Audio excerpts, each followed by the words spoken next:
ध्यानमूलं गुरुर्मूर्ति पूजामूलं गुरुर्पदं मंत्रमूलं गुरुर्वाक्यं मोक्षमूलं गुरुकृपा। भक्ति के रास्ते में सफलता प्राप्त करने के लिए महापुरुषों ने ये 4 सीढ़ियाँ बताई हैं। पहली सीढ़ी है गुरु के चरण कमलों की पूजा, क्योंकि गुरु के चरणों की पूजा ही मूल पूजा होती है। इसके बराबर कोई दूसरी पूजा नहीं है। इस पूजा से मन का अंधकार दूर होकर के ज्ञान का प्रकाश उत्पन्न होता है।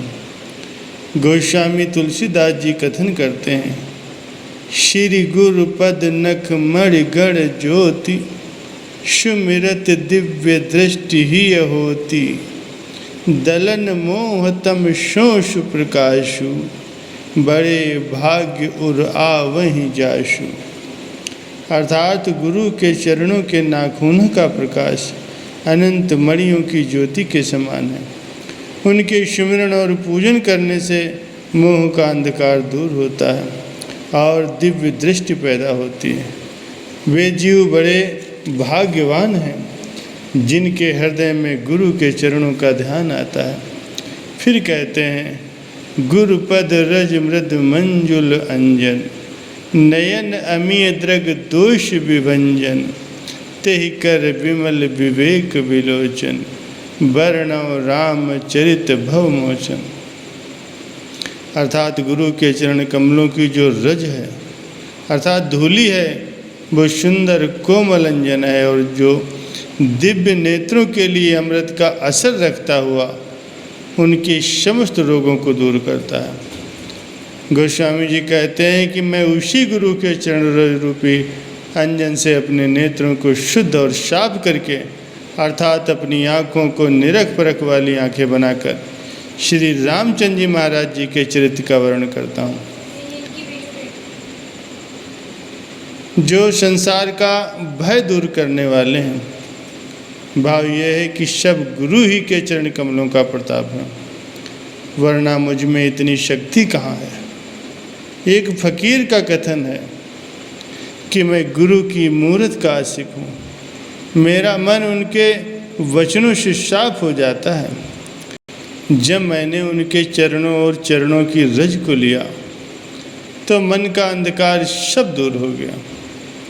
दूसरी सीढ़ी है गुरु की मूर्ति का ध्यान किया जाए, क्योंकि मूल ध्यान गुरु की मूर्ति का ही ध्यान है।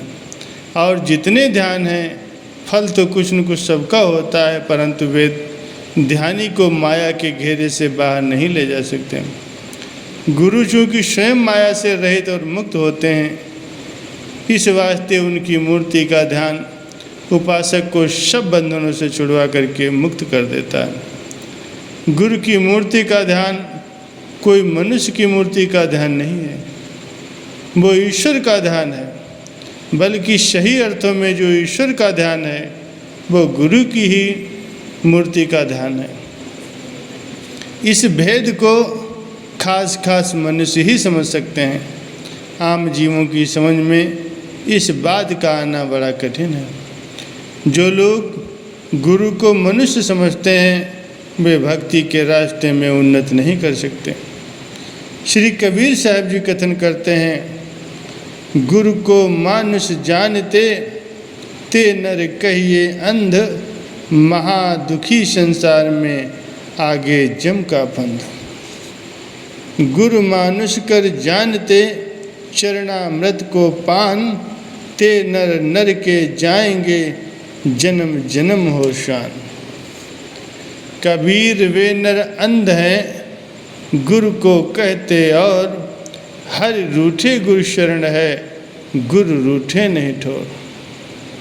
गोस्वामी तुलसीदास जी महाराज जी अपनी रामायण के शुरू में गुरु की महिमा का इस प्रकार से वर्णन करते हैं, बंदो गुरुपद कंज, कृपा सिंधु नर रूप हरि, महामोह तम पुंज, जाशु वचन रवि कर निकर। अर्थात मैं गुरु के चरण कमलों की वंदना करता हूँ, नमस्कार करता हूँ। कैसे हैं गुरु महाराज जी? मनुष्य रूप के अंदर साक्षात ईश्वर हैं, अर्थात मालिक कुल ने हमारे उद्धार के लिए नर रूप धारण किया है और मन के आकाश पर जो मोह का अंधकार छा रहा है उसका नाश करने के लिए जिनके वचन सूरज की किरणों के समान है। भाव यह है कि जैसे सूरज के प्रकाशमान होते ही अंधेरा भाग जाता है, ऐसे ही गुरु के वचनों के प्रकाश से मन का सब अंधकार दूर हो जाता है।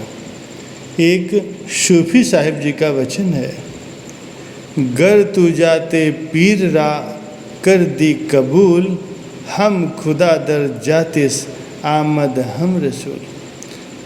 अर्थात अगर तूने गुरु के रूप को ग्रहण कर लिया तो उस गुरु के रूप में खुदा और रसूल दोनों शामिल हैं।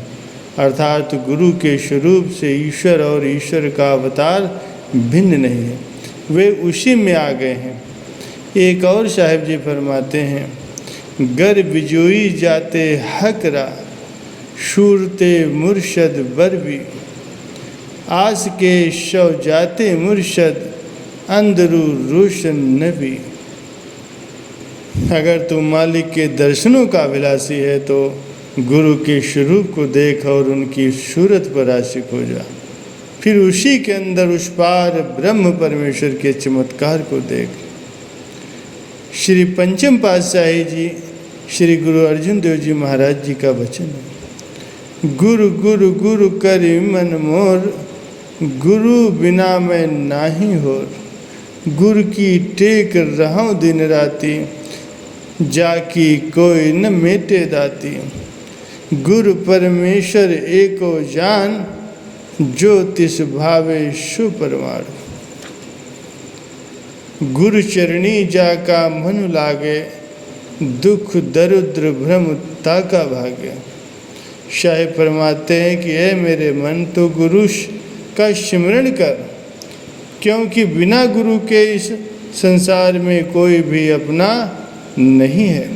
हमेशा गुरु की ही टेक कर, गुरु का ही आसरा कर और गुरु का ही आधार कर। गुरु भक्ति के दाता हैं, उनकी प्रदान की हुई दात को कोई भी मेट नहीं सकता। गुरु और परमेश्वर दोनों एक रूप हैं, उनमें कोई भेद नहीं है। इसीलिए गुरु को मनुष्य नहीं समझना चाहिए, बल्कि पार ब्रह्म परमेश्वर जानकर उनके चरणों की पूजा करनी चाहिए। क्योंकि जिस पर गुरु की प्रसन्नता है या जिसको गुरु ने परवान कर लिया है और जो गुरु की दृष्टि में मंजूर है, वही मालिक की दरगाह में स्वीकृत होता है। जो गुरु के दरबार में स्वीकृत नहीं हुआ है वो मालिक के चरणों में भी नहीं पहुंच सकता। और जिसका गुरु के चरणों में प्रेम हो जाता है या जिसका गुरु के चरणों में मन लग जाता है, उसके दुख दर्द क्लेश सब दूर हो जाते हैं और गुरु की सेवा से जीव सच्ची दरगाह में मान पाता है। इसीलिए मेरे मन तो गुरु के ऊपर अपने आप को न्यौछावर कर दे, गुरु का दर्शन करके निहाल हो जा और उनके चरणों की श्रद्धा भक्ति के साथ सेवा कर। क्योंकि गुरु की सेवा से मन की समस्त कामनाएं पूर्ण होती हैं। जो गुरु का सेवक है, जिसको तीनों काल में कोई दुख नहीं व्याप सकता, वो इस संसार में सूर्य के समान चमकता हुआ दसों दिशाओं को प्रकाशमान बना रहा है। गुरु की महिमा अनंत है, जीवा में इतनी शक्ति कहाँ है कि उसे वर्णन कर सके।